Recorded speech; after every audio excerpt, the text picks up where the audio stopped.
Welcome to Rome. This is The Bittersweet Life with Katie Sewell and Tiffany Parks.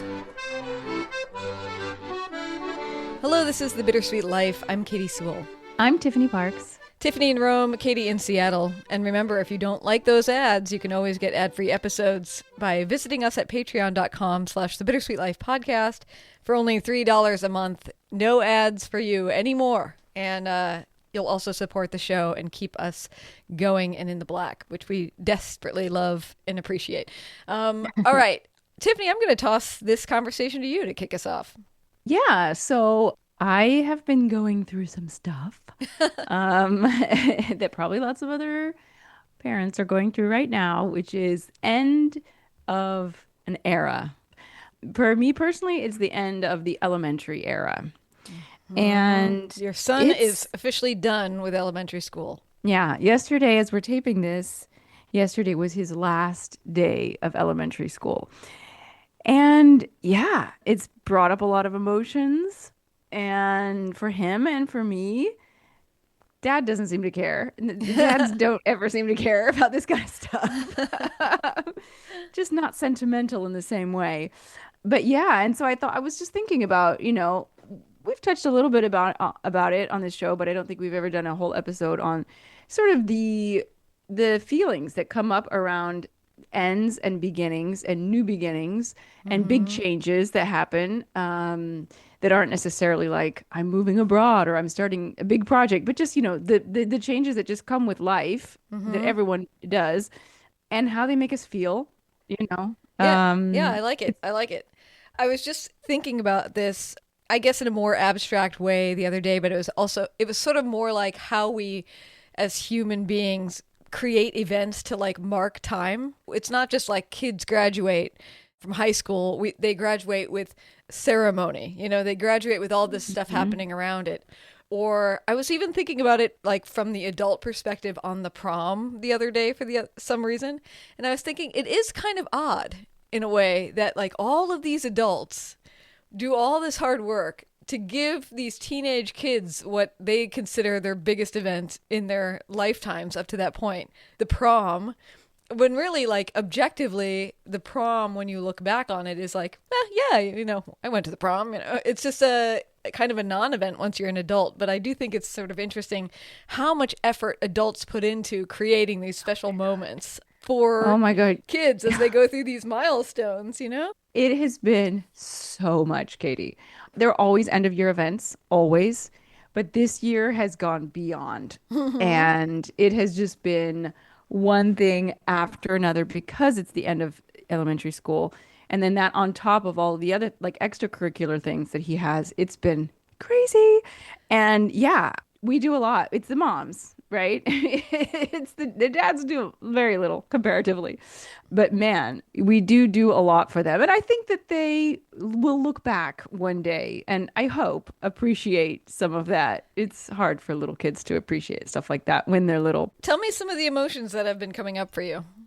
Well, okay, so let me first talk about Aurelio's emotions because that obviously leads into my emotions. But he has kind of always complained about this school. And I don't think it's this school. I think it's just school. A lot of homework. The teachers are strict. It's Italian school, It's tough. It's been, I don't think it's as plain sailing as American elementary school is. I feel like was a lot more than what I had to do.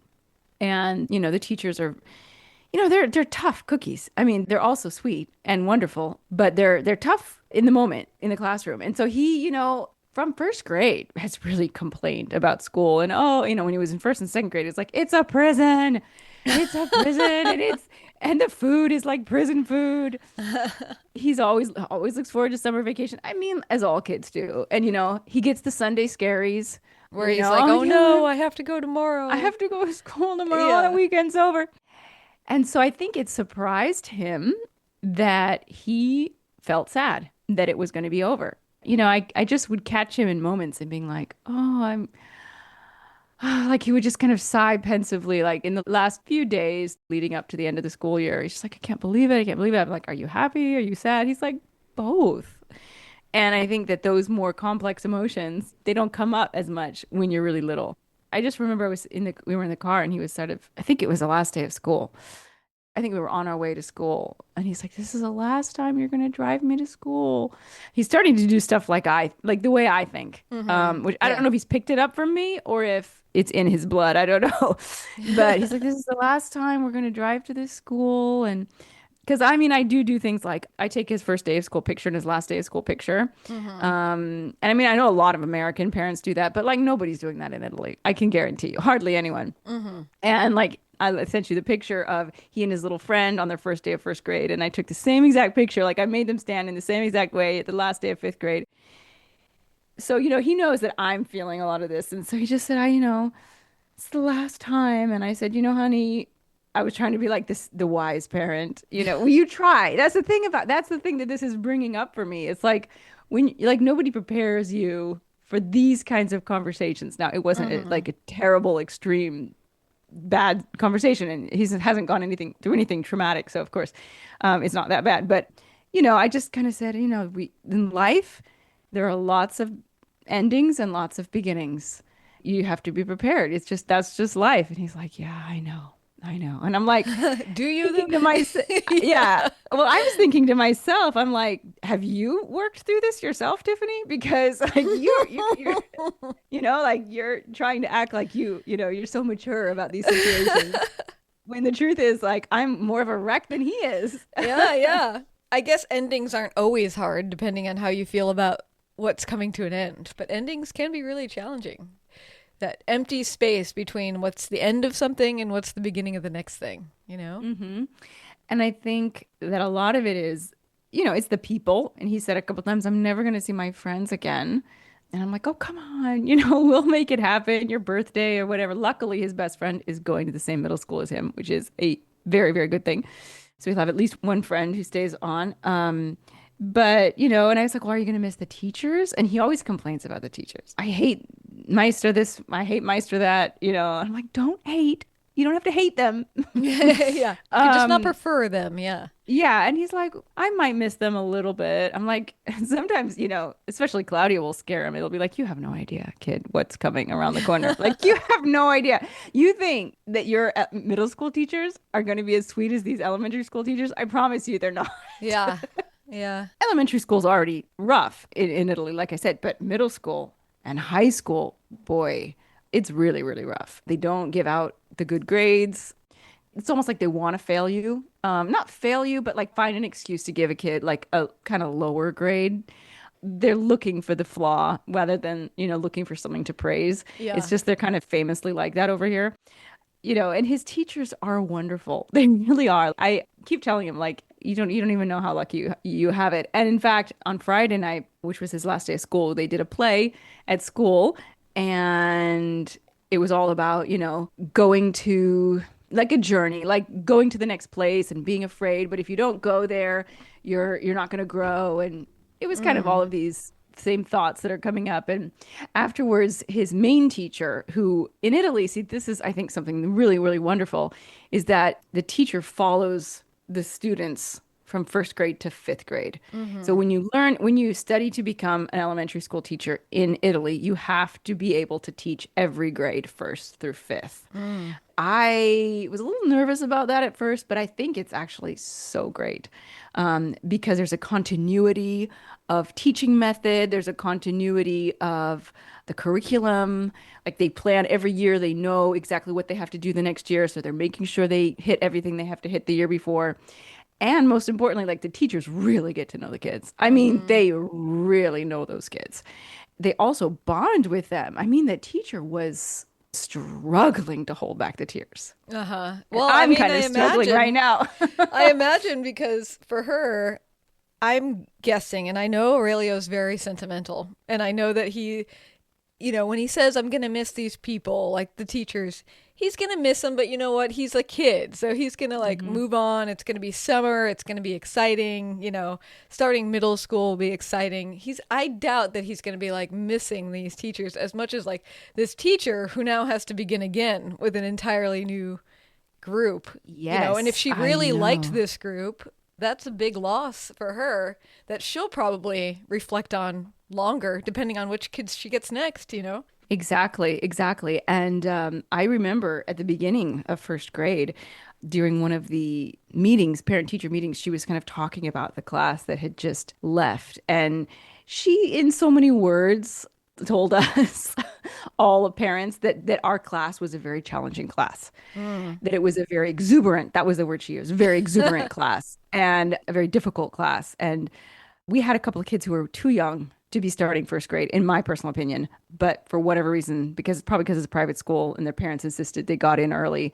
And I think that probably created some chaos. But, anyways, yeah, she read off all of their names one at a time. And she couldn't keep from crying. It was moving. And then there are other teachers too. There's the English teacher who's English and science, different teacher, all of the years. There's the, like the music and the drama teacher. But she's the one who's been there all the time. And I think that going from that, the same teacher almost all the day for 5 years, to middle school, where you've got 4 or 5 or 6 teachers in the same day, is going to be a big change. And you say he's not going to miss it, but I'll tell you what, he still talks about and reminisces about Scuola Materna, which is like preschool kindergarten, because we pass his school often. Mm-hmm. And that school was so wonderful. The food was so good. We didn't have to do homework. We just played all day. I mean, part of it's that, but Yeah, right. so Right. he's a little bit nostalgic. Oh, and that's the other thing I was thinking about. Anticipated nostalgia. Do you ever Hmm. experience this? Oh yeah.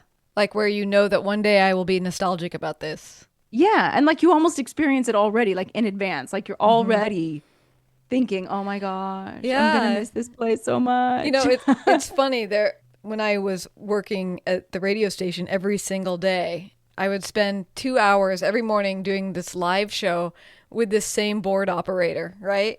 And the way that those days felt when you're like kind of in a routine and you're doing the same thing every day. I mean, obviously the topics were different, but the people were the same, and you're spending a lot of time together.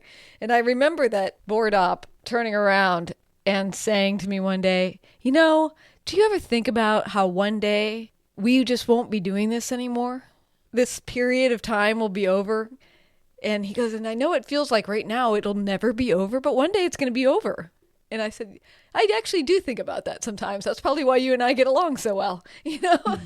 And then sometimes this guy still works at the radio station, and he's kind of the midday anchor host. So he still is operating the board, but I'm not there anymore. And so sometimes I'll go in to visit and I'll say, do you remember when you said one day we won't be doing this anymore? And he says, I think about it all the time. Aw. And he's like, and I was right. I was right. Yeah. Yeah. Yeah. I mean, everything ends, really. If you think about it, everything ends. Mm-hmm. And that's what I was kind of trying to express to him.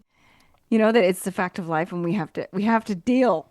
But it doesn't make it easier. Yeah. I mean, for you, I know it's been bringing up a lot of sadness. Is that like because your baby is growing up? Like, where is your Yeah. sadness coming from? That's my sadness. I mean, a little tiny bit about that particular school because I think it was a really great school and it was a very small school and it was very much like a family. The director of the school, who's this big nun, this like big, wide, gray-haired nun. She knows every single parent by sight and she knows their name Mm-hmm. of every single parent in the whole school. And I was always shocked, when she'd say, "Oh, buongiorno, signora Yaniello." She calls me by my husband's last name, which is not a thing in Italy, but you can do it. It's not legal. You don't legally take your husband's last name, but you can be called in social circumstances by your husband's last name. Obviously, she's not going to memorize 2 last names, right? She's going to know the child's last name. Mm-hmm. And there were so many specific events and things that they organized, and it was just a really sweet little school. And it's so close to my house. And so I am a little nostalgic about that aspect of it and knowing that the teachers know him so well and understand him so well and are really rooting for him Mm-hmm. in a way that I don't know that middle school teachers do in Italy. You might find out Hey, otherwise. hey, I believe in miracles. And we went to visit the new school and we talked to a couple of teachers and they actually seemed really great. So unless they were just pretending for us, 'cause it's a private school and they want our tuition, I'm not, we shall see. We shall Yes. see. But when Aurelio says the teachers are so mean, I definitely take that with a grain of salt because Mm-hmm. I don't think that that's 100% accurate. But However, outside of the I was school. gonna say, yeah. So what's really, really getting me though is that he's gonna be a middle schooler. that's big kid territory. Like that's full on big kid, pre-adolescent into adolescence, often by the end of middle school. I don't feel like I'm ready to not have a little kid. Like a little cuddly, jump in my arms, which he can still do. I still carry him around sometimes just to, prove that I can. Yeah. Um, and, cuddling and sweet things and his voice, like the voice change happens. I don't really know Yeah. what age it Yeah. is, but like, I'm like, when your voice changes, I don't think I'm going to be able to handle it. Like he still has a little boy voice. He still has, soft cheeks and the, little skinny body. Yeah. And it's going to be hard for me. And I think that that's something that they don't tell parents when they're becoming parents. Like nobody ever talks about the lasts. They talk about the firsts, the first words, the first smile, the first time they walk, first day of kindergarten, first day of elementary school. And they don't say, oh, yeah, there's going to be a time when you're not going to be able to pick your kid up again. Like you're going to pick your kid up for the last time, or you're going to hear your child's little boy voice for the last time, or any number of things like, or last day, you're going to have to go through the last day of elementary school, whether you're prepared for it or not. Yeah. And of course, probably much worse than that is the end of high school. I remember my mom was a mess. She was absolutely a mess when my sister graduated high school. And I kind of got it I was probably 13. I kind of got it. But, I couldn't fully understand. Yeah. And now I understand much more. It's just like, wow, what happened to my baby? And they're flying. They're flying out of the nest I now. know. I mean, that's what happened was you did the job and they have now become someone who can venture out into the world, hopefully, if you've done it right, and be a responsible citizen if you've done it right. Yeah. But yeah, that's crazy. Yeah, I mean, when I went to my 30th high school reunion last summer, I guess it was, I think, there were several people there who had gotten to having kids pretty much right away after college, or like, I don't know, a few years after college. One of them in particular was like, yeah, I had like 2, 3 sons. I forget the details, but she's like, and the last one's graduating from high school this year. And I was like, what? Like this year you're going to be done already? I'm like, because, I still feel like we're fairly young. And I'm like, what are you going to do with the second half of your life? My goodness, And she's like, I have no idea. I'm just like too caught up in trying to handle the fact that the last one is leaving now. So I don't know. I mean, now she's in that moment right now as we're speaking, Right now. and so, Yeah. and we're not close friends, so I guess I'll never find out. But she's now at the time where the last kid will be gone from the house. It's hard. I don't even want to think about it, quite frankly. Well, you have some time. You still have I quite have a bit some of time. time, but I also have, I live in Italy. Okay. So, Right, you might have a lot of time. Like he might might be have at a your house till lot he's of 45. you know, it could happen. 40, 30. 30 is a typical age. 30 is like probably the most common age for kids to leave home. Now, that doesn't mean they haven't gone to university. Right. Kids in Italy usually go to university in their hometown, unless they're from a tiny, tiny, tiny town. And they live at home because why would they pay rent? Makes no sense. And then when they get their first job, if they're lucky enough to get a job right out of college, it usually pays absolute like peanuts. And you just can't support yourself on it. And so kids just live at home until they've saved up enough money to, usually with their parents' help, put a down payment on a home around 30 or start renting. Well, I mean, it will be different to live though with an adult son than to live Yeah, with a I little don't. boy. I told Claudio, like before we had kids, I'm like, if I have a kid, I'm kicking him out when he's 18. Like I'm just sorry. I'm not, now I have a kid, so I don't So feel now quite you're as like, heartless no, I about it. won't. No, but I don't want him living with me till he's 30. I don't want that for us. Like I Uh-huh. just feel like it's damaging to the parent-child relationship. I don't know. Maybe I'm totally wrong. And lots of people in lots of cultures around the world, it's totally normal to have multi-generational homes. And it's sort of the United States is actually probably the outlier on a world state, like on the world scale. But I just feel like the adult male living with his mom Like, it's not really great for either of them. You know, it's just how can that young man become mature and self-realized living at his mom's house? And, you know, a mom who's done her job of raising her kid should get to have a break. Yeah. Yeah. I mean, and you may still have a dog at home even at Well, 18. So, I hope my little doggy will live at least 8 years. yeah, yeah, for sure. All right. Well, let's pause for a moment and take a quick break.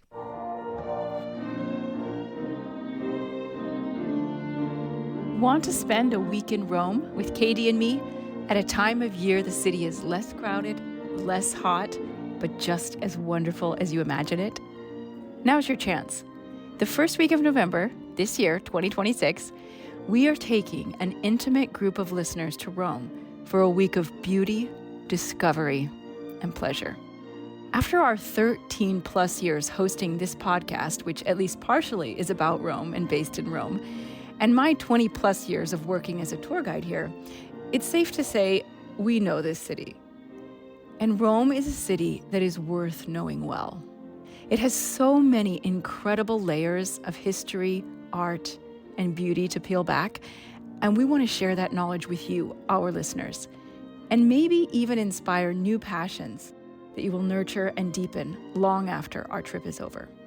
The vast majority of people who come to Rome barely scratch the surface of what this city has to offer. And this trip is different. There are only 8 rooms available, and 4 of them are already gone. So if you'd like to claim a room or just chat with us about it, get in touch. You can email us at bittersweetlifepodcast@gmail.com, and one of us will get back to you personally to answer all your questions. Or you can visit our website, thebittersweetlife.net, to find any additional information. We can't wait to take you to Rome.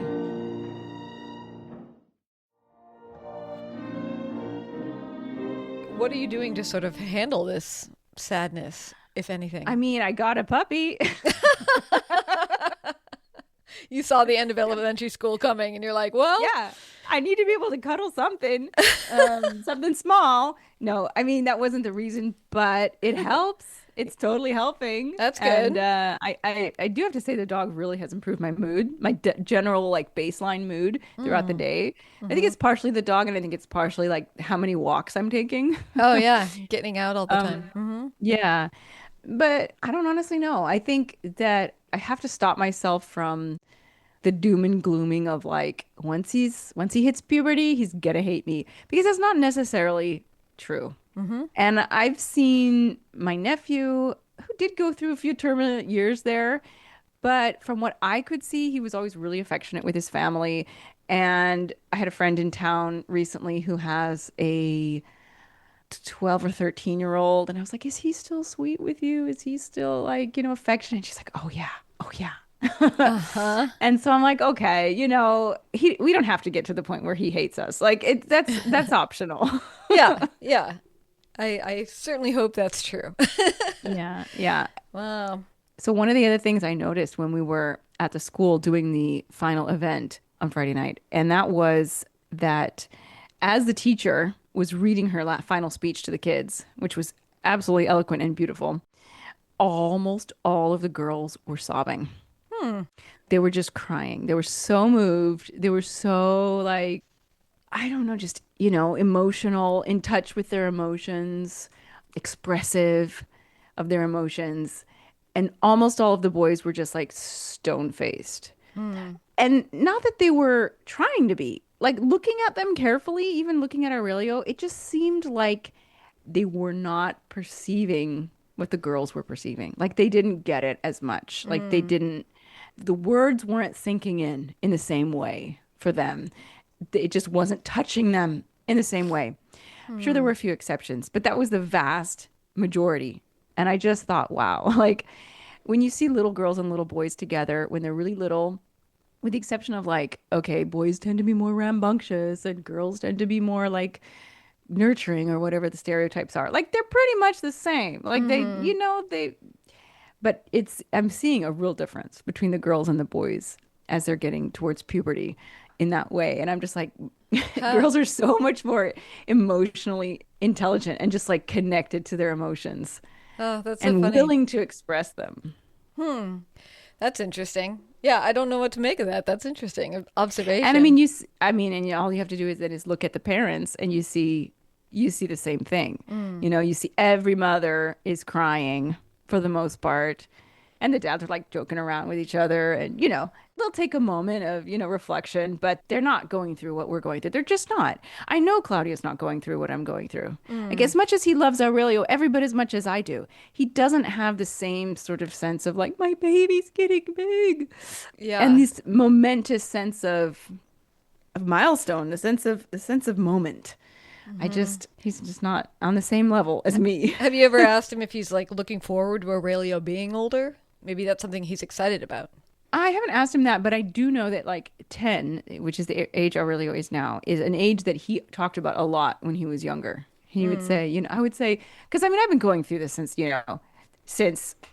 I don't know, he turned Every my year. 6 months. Yeah. Yeah, well, I mean, Yeah. because every single time, like your child has a milestone, it's a check, oh my gosh, he's sitting up. He's so big now. I mean, just, he was just a tiny baby, or when he stops breastfeeding, or when he's no longer in diapers. It's like everything. He's no longer a baby. He's no longer a toddler. He's going off to elementary school. Oh my gosh, he's so big. Yeah. And Claudio was like, oh, just, there's still so many good years. Like, he's like 10-year-old kids. He's like, that's going to be an amazing year. And I just remember him mentioning that year. And it has been. I really have to say that from like 9, the big changes that I saw in him happened at 4 and at 9. Really positive changes. Not that there's anything wrong with it, a 3-year-old, obviously, but 4 was just like, wow, like finally I could have a conversation with this person, and he gets me, and he gets, he can read a room, finally. He knows he's not the only person on the planet. Yeah. And so 4 was a big turning point, and then I felt like 9 was another really big turning point. That's interesting. And so it's a really good age. I'm really enjoying this age. We'll see what puberty has to bring. I'm not looking forward to it. I know I've told you before that I used to challenge myself every year to interviewing a group of 4-year-olds because, and sometimes it was a mix of 3 and 4-year-olds, and it was nearly impossible to interview a 3-year-old. They just don't really have that much to say, to be honest, at least from a, what could I use on the radio kind of perspective. But I used to do it in part because they're so damn cute that and they say the funniest stuff that people just enjoyed the segment. And I would always do it around like the holidays where, you're getting a Christmas or a Hanukkah present and, asking them what they were hoping for or what their siblings were hoping for or whatever. But I used to do it because it was such a challenge to interview a 4-year-old because they have a lot to say, but they're also like, if you don't ask the question in a direct, understandable manner, they'll be like, what now? Or using too big of words even. And so that's been fun, but I did notice like very on the ground how different the 3 and the 4-year-old was as far as mental consciousness of what's even happening around them. Yes, and I wish someone had told me, because 3 is really a hard age. They call it the 3-nager. They say terrible 2s, but really 3 is worse. I always tell my friends who have 3-year-olds, like, you don't know this, but it's going to get so much easier in like just a few months. It's going to pay off. And I think that 4 is the cutest age. At least for Aurelio, he was like peak cuteness at 4. And all like my best videos of him are when he was 4. Yeah, that's great. Well, one final thought from here, since you made that observation about the development of boys and girls. I was standing at the bus stop the other day, waiting to go to downtown Seattle, and a group of little kids walked by in one of those chains, and so they probably were like 4 years old, or 5 years old. And all the little girls are kind of, doing their own thing, interacting. Some of them are skipping and jumping, and at least every third little boy, as they walked by me, went, "There's the bus stop. There's the bus stop. Hey, it's a bus stop. Look, a bus stop," and I just thought that was so funny. I'm like, all the boys Like are observing that we're at the bus stop here. We're passing the And they bus have stop. to point it out. Yeah, they're passing the bus stop. That's cute. That's cute. All right. Well, I wish you guys luck with the transition to middle school and with the sadness And now that you're heading into summer vacation, at least you get to go on a vacation. So that'll be nice. Yeah. And Yeah, it'll be he's interesting to note if Aurelio's sadness and nostalgia kind of vanishes in the excitement of summertime. Oh, I think it will. I think it will. Yeah, for sure. Because, summer's summer. Summer's awesome. True that. Who doesn't love summer? I mean, as far as a kid, I kind of hate summer famously, but it's about the weather. It's not about the freedom. Yeah. No. All right. Well, we'll leave it there. Here's to beginnings and endings. And until next time, this is The Bittersweet Life. I'm Katie Sewell. I'm Tiffany Parks. Join us again. Bye. But hold on one more second.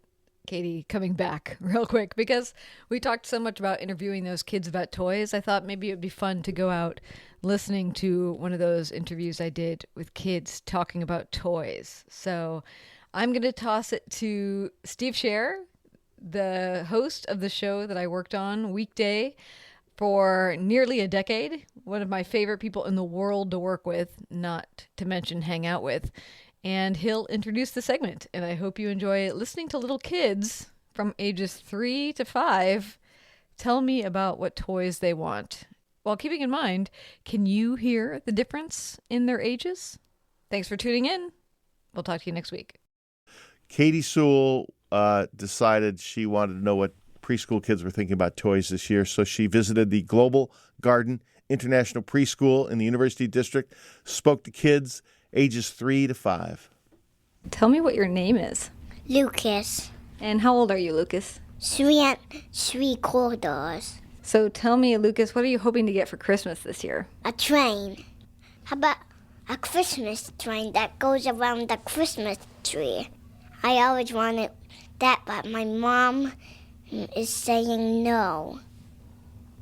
Well, at Sacramento, I slept with trains, but here I have some kind of toys that I sleep with, like cows and stuff and Mickey Mouse. Do you like cows? My dad does, but I don't really like cows. I only like cows a little bit. What's your name? Mariko. How old are you, Mariko? 5. And what are you hoping to get for Christmas this year? A sticky hand. It's a sticky man. Sticky hand. It can stick to everything. Have you played with one before? Yeah, and it broke. So what else are you hoping to get? Robot. It can run. I already have the robot. It's already broken, but it's not broken real, because it can't walk. It just do like a zzz, like that. What's your name? Olivia. What do you think makes a really good toy? Fabric. Thin fabric. What do you want to be when you grow up? A designer. To make clothes and stuff. What's your name? Jack. Do you have any brothers or sisters? I have one sister that's older. What do you think of the toys she has? She has girl stuff. Girl stuff? What's girl stuff? Like ponies and stuff. And you're not interested in playing with those? No. Why not? Because boys don't really like playing with ponies. What's your name? Chloe. How old are you, Chloe? 4.5. Do you have any siblings? Yes, I have a big sister. Does she have toys that you like? Yeah, Does she let you play with them? sometimes. My sister used to have the only Ken doll, so she used to have to let me play with it if I wanted to play with it. Does that sound familiar? Yes. Tell me, when it comes to toys, what do you think makes one that's kind of boring? Ken doll. Yeah. Is a Ken doll boring? Uh-oh. I wanted something that was boring. What's boring about a Ken doll? That's a boy. And I only want girl Barbies Why is that? because I only like girls. Tell me what your name is. Layla. How old are you, Layla? 4. Okay, so you're 4 years old, and what toy are you hoping to get for Christmas this year? My own Polly Pocket. It's a doll. Slowly has one. I have a pink one, and hers, she has a lot more. Like how many more do you think? 1, 2, 3, 4. Why do you like Polly Pocket?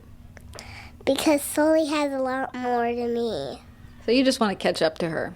Mm-hmm. What's your favorite toy that you own right now? The toy castle at my home. And who lives in the castle? Sully's little Polly Pockets. Do you have a topic you want us to explore? Send your requests. We love to hear what you want to know. Visit thebittersweetlife.net and contact us with your questions, your adventures, your observations, your favorite episodes. We love hearing from you. You can also find us on Facebook, Instagram. Just search for The Bittersweet Life Podcast.